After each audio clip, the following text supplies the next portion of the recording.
Doctor గారు అయ్యా ఎప్పుడు కూడా ప్రకృతి విజ్ఞానంలో మీరు ఏదో ఒక అంశం తీసుకుని మన చుట్టూ ఉన్న ప్రకృతిలో మనకి ఆహారానికి తగ్గట్టుగా లేదంటే మన ఆరోగ్యానికి ఎలా ఉపయోగించుకోవచ్చు అని చెప్తూ ఉంటారు. అవునమ్మా. మరి ఈ రోజు ప్రకృతి విజ్ఞానంలో మా అందరి కోసం మీరు దేని గురించి మాట్లాడబోతున్నారండి? ప్రతిరోజు పూజ చేసేటప్పుడు ఇష్టదైవాన్ని తలుసుకునేటప్పుడు భగవంతుడికి పూలు పెట్టి మరీ ప్రార్థనలు చేస్తూ ఉంటాం. ఆ పువ్వుల్లో అతి ముఖ్యమైన పువ్వు మందార పువ్వు.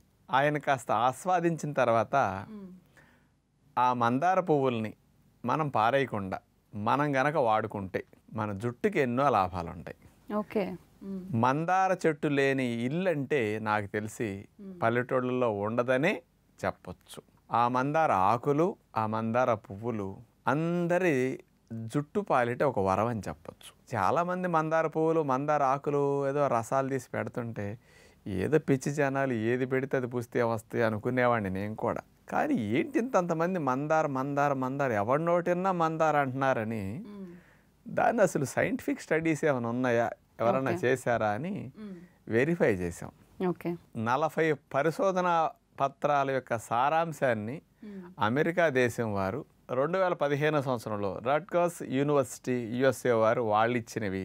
ఇంకొక స్పెషల్ది తెల్ల జుట్టు రాకుండా నలుపుగా ఎక్కువ రోజులు ఉండేటట్టు మందారాకులు చేస్తున్నాయని central leather research institute Chennai వారు 2003 సంవత్సరంలో పరిశోధన చేసి మందారాకుల మీద స్పెషల్గా ఇవ్వటం జరిగింది. ఓకే. మరి ఇలాంటివన్నీ విన్నాక నిజంగా మందార పువ్వులు, మందార ఆకులు మన దొడ్లో మన ఋషులు పెట్టుకుని ఆనాటి నుంచి మందార పువ్వులు, మందార ఆకులు వాళ్ళ నెత్తులకు పోసుకుని జుట్టు 70-80 ఏళ్ళు వచ్చిన ముసలోళ్ళు కూడా అంత అందంగా ఎందుకు ఉన్నారో కాస్త దాని యొక్క ప్రభావం సైంటిఫిక్గా చూశాక అర్థమైంది. ఓకే. ఇక ప్రకృతి విజ్ఞానంలో మన జీ తెలుగు ప్రేక్షకులకు మరి అందించకపోతే తప్పు అనిపిస్తుందని. అయితే డాక్టర్ గారు మీరు ఇప్పుడు చెప్పిన పరిశోధనలో చూస్తే గనక మందార ఆకుల వల్ల కూడా జుట్టు నల్లగా అవుతుందని, ఆకుల వల్ల కూడా చాలా లాభాలు ఉన్నాయని తెలుస్తుంది. అవునమ్మా. మరి ముందుగా అసలు మందార ఆకుల వల్ల వచ్చే లాభాలు ఏంటి, మన ఆరోగ్యానికి ఏమన్నా పనికొస్తాయండి? అందరు జుట్టు అంటే ఎక్కువ ఇంట్రెస్ట్ ఉన్నారు. రోజు ఈయన గింజలు తిని పళ్ళు తిని చెప్తున్నాడు కదా ఆరోగ్యం గురించి, ఇది వద్దండి మాకు జుట్టే కావాలంటున్నారు. అందుకని మందారాకులు జుట్టుకు చేసే లాభం చెప్పుకుందామా, ఇంకోసారి శరీరాన్ని గురించి ఆలోచిద్దాం. సరే. మందారాకుల్లో ఐసోఫ్లావనాయిడ్స్ అనేవి కాస్త ఎక్కువ ఉంటాయట. అందుకని మందారాకులు పేస్ట్ చేసి ఆ పేస్ట్ కనుక జుట్టుకు పట్టించుచ్చినప్పుడు దీని కారణంగా ఈ జుట్టు కుదుళ్ళకు ఉండే రక్తనాళాలు వ్యాకోచం చెంది జుట్టు కుదుళ్ళకి రక్త ప్రసరణ పెరిగేటట్టు చేయటం స్పెషల్గా ఇది చేస్తున్నదని వాళ్ళ స్టడీలో దొరికింది. ఈ జుట్టు తెల్లగా కాకుండా నల్లగా ఉంటున్నదని ఎలుకల పైన చెన్నై లెదర్ రీసెర్చ్ ఇన్స్టిట్యూషన్ వాళ్ళు చేసిన పరిశోధన అనమాట. ఎలుకల మీద చేశారు. దానికి రీజన్ ఇది ఒకటి చెప్పారు వాళ్ళు, ఐసోఫ్లావనాయిడ్స్ ఉండటం వల్ల. ఇంకొక ఇంపార్టెంట్ విషయం వాళ్ళు ఇచ్చిందండి, ఒకసారి వెంట్రుక ఊడింది అనుకోండి, అదొక ఆ రూట్ నుంచి మళ్ళీ హెయిర్ ఫాలికల్ కొత్తది రావాలంటే దగ్గర ఒక 20 రోజులు రెస్ట్ తీసుకుంటే కానీ మళ్ళీ రాదు. ఈ గ్యాప్ తీసుకునే సమయాన్ని తగ్గించేసి తక్కువ టైంలో కొత్త జుట్టు మొలిసేటట్టు ఈ మందారాకులు చేస్తున్నాయట. ఓకే.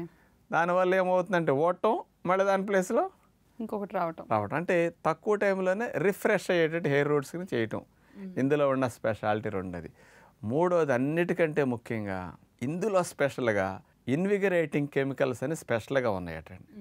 అంటే మానవ కణాలని దృఢంగా చేసే కణజాలాన్ని ఇన్విగరేటింగ్ కెమికల్స్ అంటారట. ఓకే. అవి ఎక్కువగా ఉన్నాయి.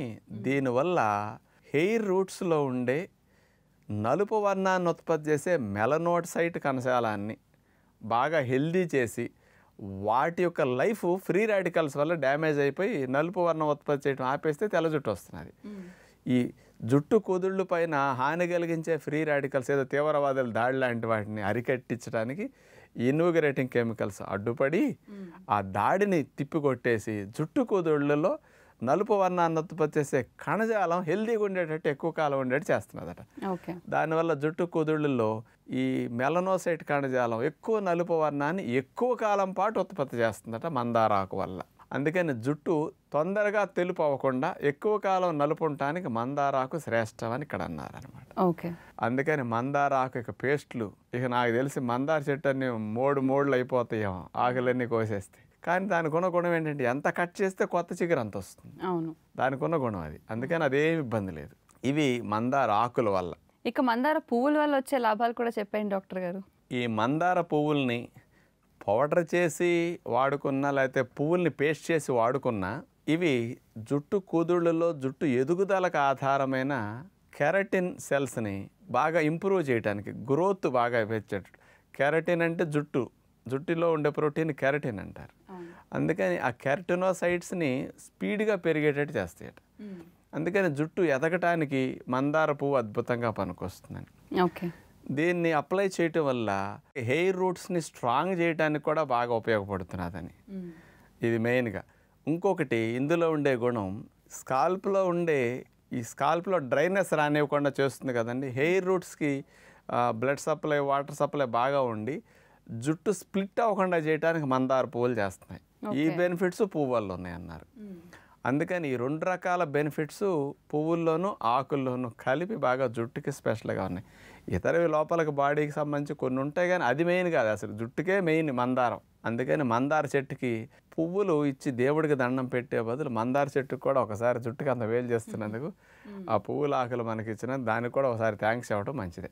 ఓకే. అంత బెనిఫిట్స్ ఉన్నాయి, పురువైనవి. మరి డాక్టర్ గారు, ఈ పువ్వుల్ని లేదంటే ఆకుల్ని కూడా మనం సౌందర్యానికి ఎలా ఉపయోగించుకుంటే బాగుంటుందంటారు? ఈ మందారాకుల పేస్ట్ బాగా మాడికి జుట్టు కుదుళ్ళకి కాస్త బాగా రాసి మర్దం చేసుకుని ఆ పేస్ట్ని జుట్టుకు కూడా పోసేసి బాగా 1 గంట ఆగి స్నానం చేయటం మంచిదమ్మా. ఓకే. ఇది వారానికి 2-3 సార్లు చేసినా 4 సార్లు చేసినా నష్టమేమీ ఉండదు. ఇక ఆ పువ్వులు ఉన్నాయి చూసారా, ఆ పువ్వుల్ని ఎండబెట్టి పౌడర్ చేసి ఉంచుకోవచ్చు. ఆ ఫ్రెష్ పువ్వుల్ని నూనెలో వేసి కూడా మరిగించవచ్చు, కొబ్బరి నూనెలో వేసి మరిగించవచ్చు. పువ్వులు లేనప్పుడు పౌడర్ అయినా, ఎక్కువ పువ్వులు దొరికినప్పుడు పౌడర్ చేసుకుని పెట్టుకోవచ్చు. ఇది నూనెలో వేసి మరిగించాలి, ఫిల్టర్ చేసేసేయాలి.